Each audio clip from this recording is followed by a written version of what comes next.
Hi, I'm Lori Maycumber, Content Director for Local Marketing Institute.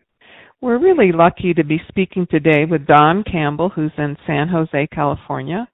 Don is the president and co-founder of GetFiveStars, which is an automated feedback and review management system that helps businesses build better relationships with their customers.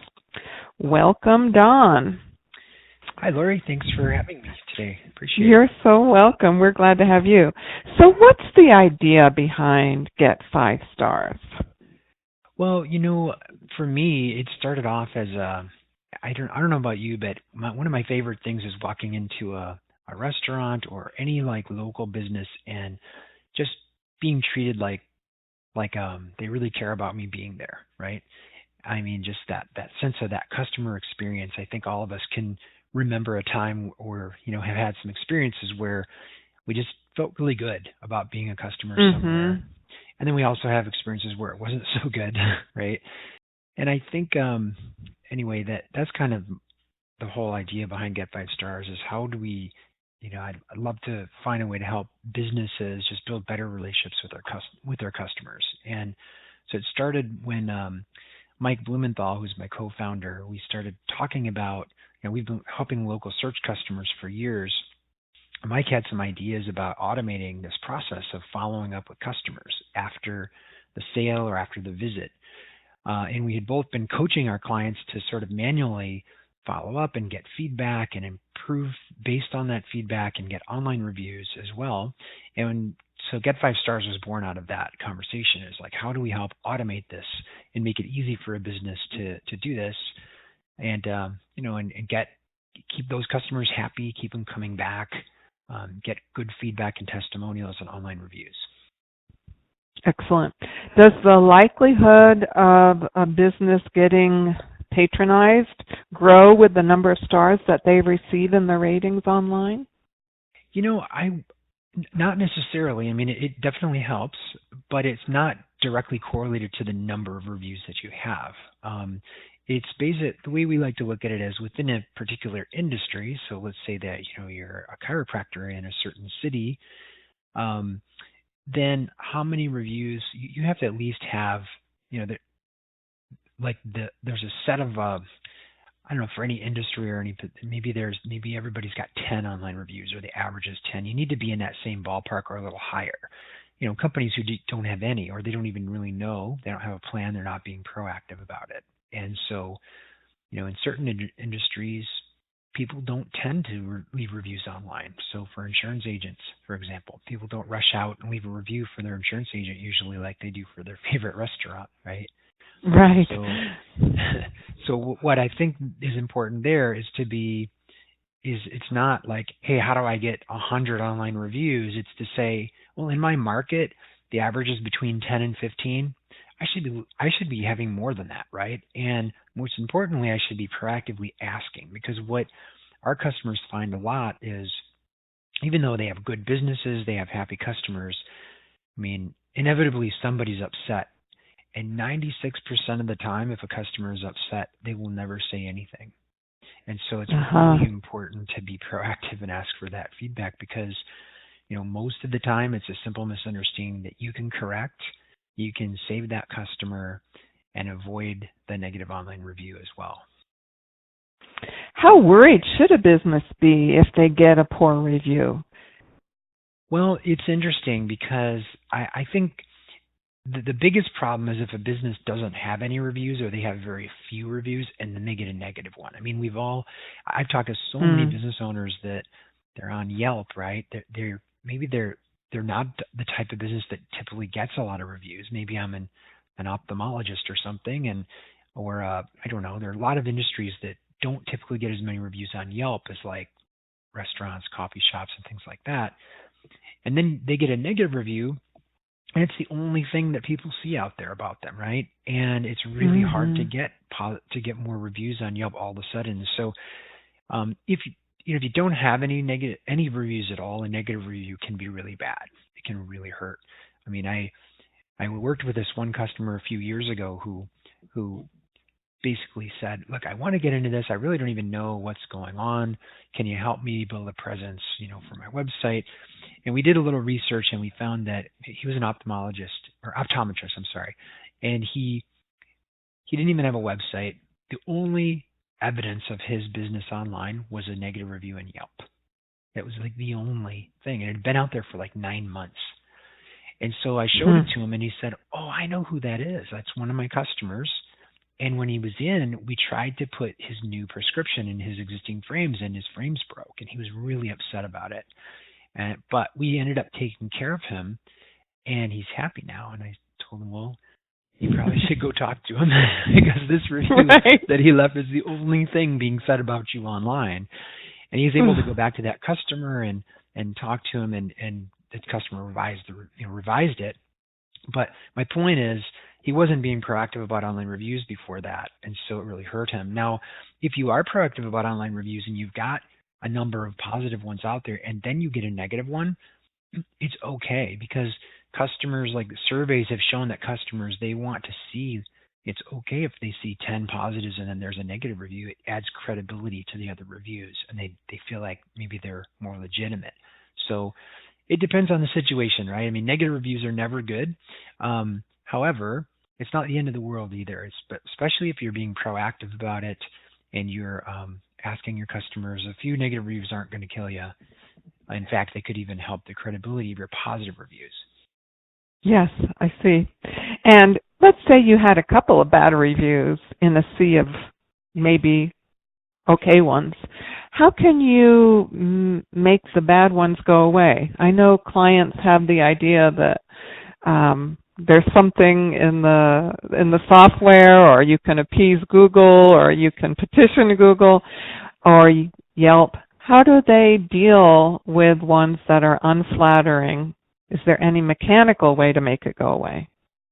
Yeah, it's a really good question. The way that we advise people to approach it is like this. If you for example, on Yelp, if someone leaves you a negative review on Yelp, you can go into your business dashboard and communicate with that customer directly and say, even though you don't have their email address or anything, the Yelp system allows you to send a note to that person and say, look, I'm really sorry. What happened, right? Like, how can we make this up to you? And if you follow that process, Google has a similar thing, where you can go in and you can try to get back to that customer. Many times you know who the customer is. Maybe you can even call them or email them if you know who it is, right? Sometimes you don't. But the idea is you need to follow up and make it right. And if you can, a lot of times people will revise their reviews. Now that's in the case of legitimate reviews. Even if they don't revise it and you can't resolve the situation, then what you do is you can leave a business owner comment on Google and on Yelp, on Facebook. You can comment and say, look, here's what happened. There's some really nice guidelines that maybe I could share a link to those after notes or something on how to do, because you want to be careful, and this is an opportunity for you to show the other customers who are maybe reading these reviews that you're listening to your customers and you're responding constructively. So it's like really important you don't lose your cool here, and you and you make a very a very constructive response. So number one is you're trying to resolve it directly with the customer. Many times they'll revise the review. If they won't, then you do a business owner comment. Now, if the review is not legitimate, or it's violated some of the terms of service on Yelp or Google or Facebook or whatever the review site is, you can flag that review. And those flag reviews are reviewed. I know they are pretty quickly, actually, at Yelp and at Google. So let's say they were slandering one of the employees, or they obviously were not a customer. You can make a case for that, and they will review the review. And in about 60% of the time, they will remove those reviews if you can make a case that they're not legitimate reviews. Like maybe it was a competitor, or maybe it was someone just being particularly nasty with no intent on trying to resolve the situation. So there are things you can do. I mean, again, the best thing you can do is be proactive and have a whole bunch of good reviews before this eventually happens, because at some point it's going to happen to every business, right? Where somebody's having a bad day and something happens and they get a bad review. So, right. Can you give us a short short demo of GetFiveStars? Yeah, certainly. Yeah, I can do that. I will keep this to, there's a lot here, but I'll keep it to the short version. So this is what we call our business dashboard. And if some businesses have multiple locations. So typically who uses our tool, it's either an individual business owner, or many times it's a franchise owner who has lots of locations they're managing, or sometimes it's an SEO agency who is using this and reselling it to their customers, and they're managing multiple locations. And in this dashboard, I can see these locations. I can see what the net promoter score is, how many feedback requests were sent, how many were received, if they're getting any non-positive feedback, how many online reviews they're getting. And then I can drill into any of these locations and see their complete customer list. And like you described at the beginning, Lori, the way that this works is we reach out to the customer. We can automate that process of reaching out to your customer after the sale or after the transaction, and in this private feedback loop, asking, hey, how did we do, right? And I'll show you how it looks to them, and then we can come back. But basically, you can send this feedback request out, and we have two ways. You can just do it manually, or you can set it this automatic communication mode where every day we'll look at your list, and if you have a couple hundred customers in there, we'll send a few out every day, right? So that it builds over time. And you send the feedback request. This is just warning me I've already sent one to this person, but basically I can customize it, and there are templates of how we want the emails to read and things like that. And then when I do this, the customer is going to get this email, right? And it can have your branding, like your logo and a picture of the business owner in here, and you can customize this email to say anything you want. But essentially, it's just saying, hey, thank you for visiting. We really appreciate your business and value you as a customer. This is our default, which you can change. And it asks for feedback, right? And if they click on the Get Feedback button, then it takes them to basically a feedback page, which again, this is a picture of your business, which is optional, but another opportunity to brand it, right, for your own business. And it asks this question, which is called the ultimate question for what's something called the Net Promoter Score. Basically, this is a metric that was created by Bain and Company a number of years ago based on a bunch of research. They looked at bigger companies who are doing surveys of their customers. And surveys are notoriously hard to build, right? Hard to build properly. And the longer they get, the less people want to answer them. And so what they're after is trying to figure out where's the value in the survey, right? And they came up with this one question that is worth 80% of everything in the survey. And it's simply, how likely is it that you would recommend our company to a friend or a colleague? And depending on how they answer this question, it's a 0 to 10 scale. And a 9 or a 10 means that they're very likely to recommend it, and they're considered promoters. They're probably even telling their friends about you, right? They're saying, hey, I love this place, you should go here. A 7 or an 8 is called passive, and that means that they're not unhappy, but they're not, wildly enthusiastic either. And then anything that's 6 or below is called a detractor. And as you get lower on this scale, potentially they might even be saying bad things about you, right?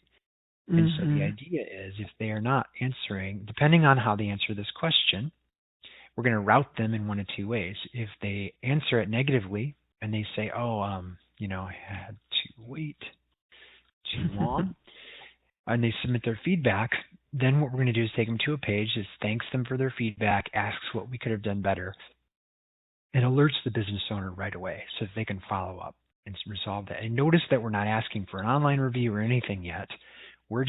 There's a private feedback loop so that I'm basically making it really easy for my customers to answer this question.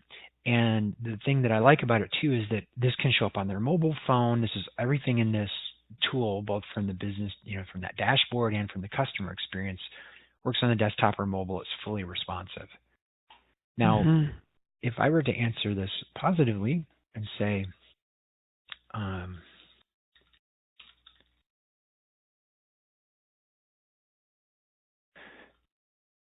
I'm going to just answer a little bit of text. So I rated it a 10. I left a little bit of text here and submit the feedback. Now it's going to route me to a page that asks for it. It says, thank you very much. And, If we'd love to hear feedback, thank you. And if you take a minute and leave us a review on one of these sites, then it would really help us a lot.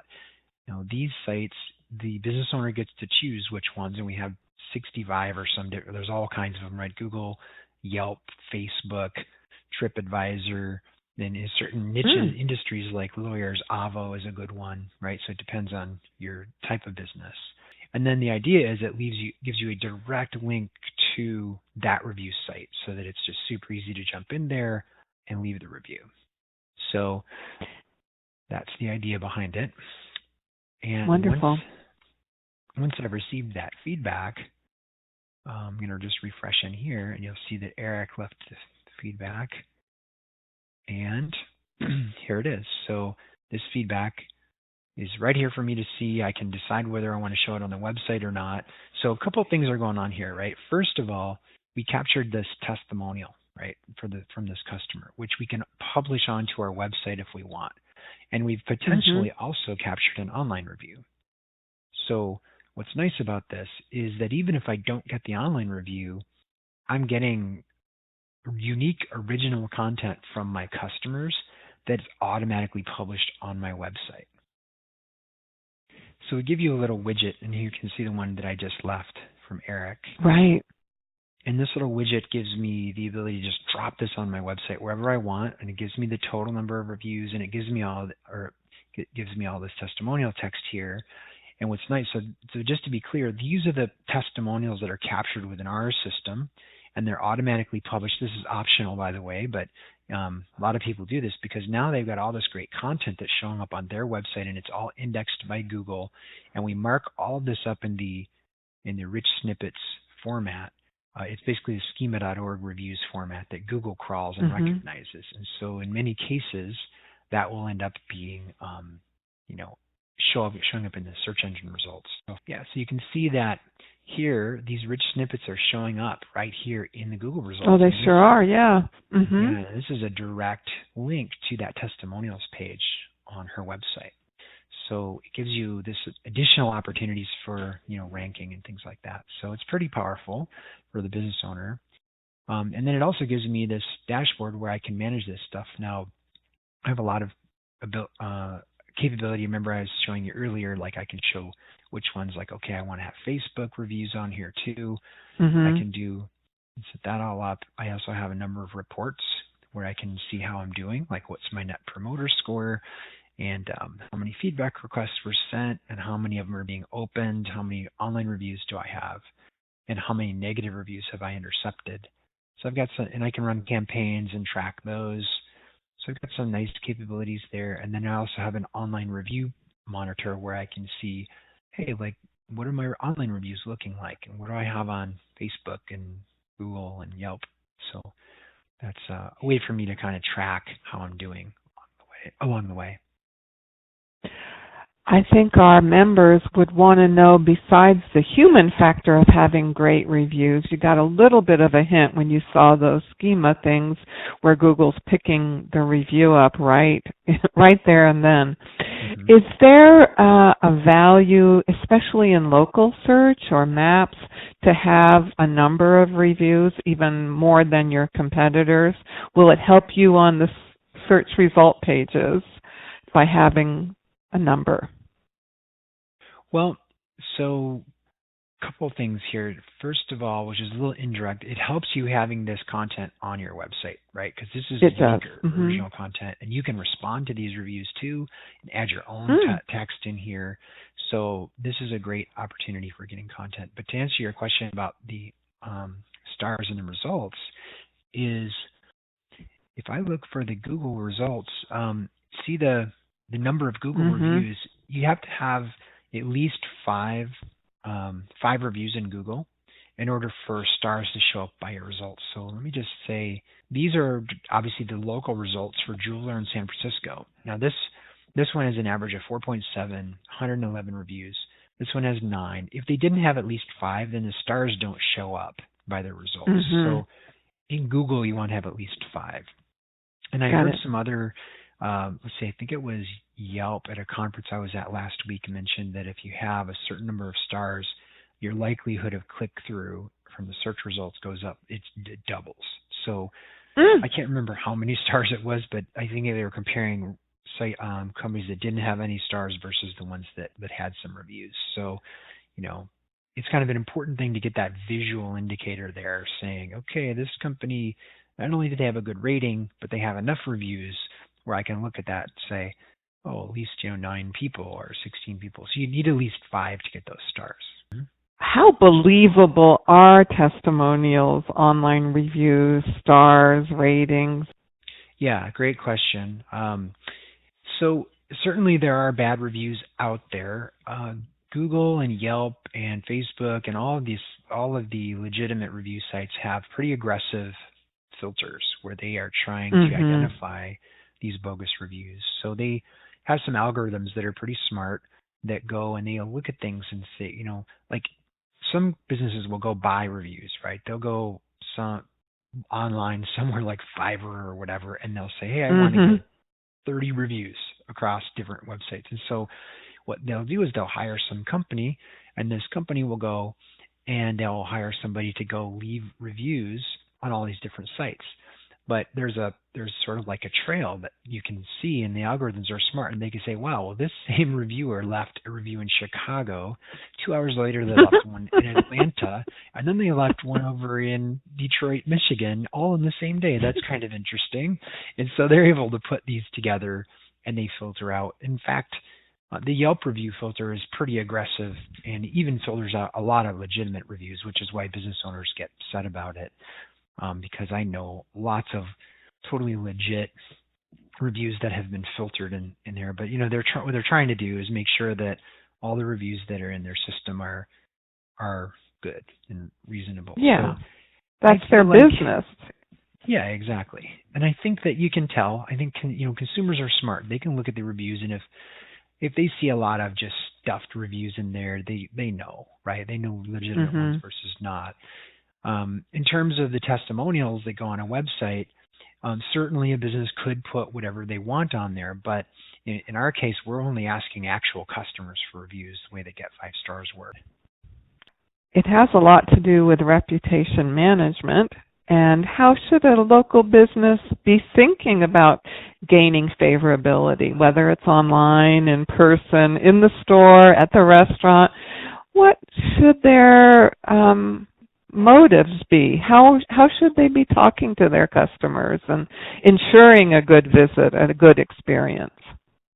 Yeah, well, I don't know about you, but whenever I am upset about something at a store, at any local establishment, like I just feel like I want to be listened to. And if I bring it up and the business is listens and they come, they sit down, what happened? How can we make it up to you? It instantly diffuses the situation, right? The problem comes in when you don't know, right? And somebody just gets up and they leave and they're upset about it and you never knew. Or you just don't care and aren't listening, and that's where all the trouble comes in. So, to become a better business, one of the things that's interesting in our system is we see lots of data because we've got, so many thousands of locations. Oh, yeah, you do. Yeah, and we see that businesses that have a higher net promoter score naturally get more testimonials and more online reviews. They get like a whole lot more. And the reason is because they have better relationship with their customers. And so, the most important thing is asking, like after the visit, following up and asking, hey, how did we do, right? My wife and I just last night went to a restaurant nearby that had this really neat special for it was like a Sunday special, and we had gone out for dinner, and it was like this really neat deal. It was like $9 for the entrees, really reasonable. And then we each got one of those, and we were like, oh, can we just split a salad to go with that? And they said, yeah, no problem. That's great. And then we got the check, and they charged us like $13 for the salad. And they charged a whole bunch of money for the drinks. And I felt like, man, that special on the entree was just to get me in and then overcharge me for everything else. And I was pretty upset about it.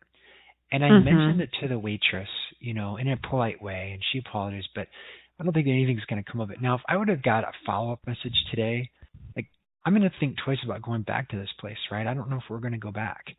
But if I got a follow-up today saying, hey, how was your visit? I could tell them, right? I could say, I'm not going to leave a bad review on Yelp because it wasn't a horrible experience. and it wasn't a great Right. one. And it turns out that's the time when people leave online reviews on Google and Facebook and Yelp, is either when they're really, really mad or they're just blown away by what a great job you did. And so I was neither. So I'm not going to leave a negative review, but I may not come back, right? But if they were to follow up with me and say, how was it? I'd tell them. I would take the extra minute to vent and feel, because I'll feel listened to. I'll say, look, you know what? The food was great. The waitress was nice, but I really feel like you misled us on the charge for the drinks and the salad. It was ridiculous. That gives them a chance to go, okay, well, maybe we better change this because I don't know who else we're ticking off with it. And they could send me a coupon for a free entree or some sort of, or appetizer or whatever. Say, we'd love you to come back again. We hear you. Here's a free something, or some kind of gesture saying that they listen to me and they understand.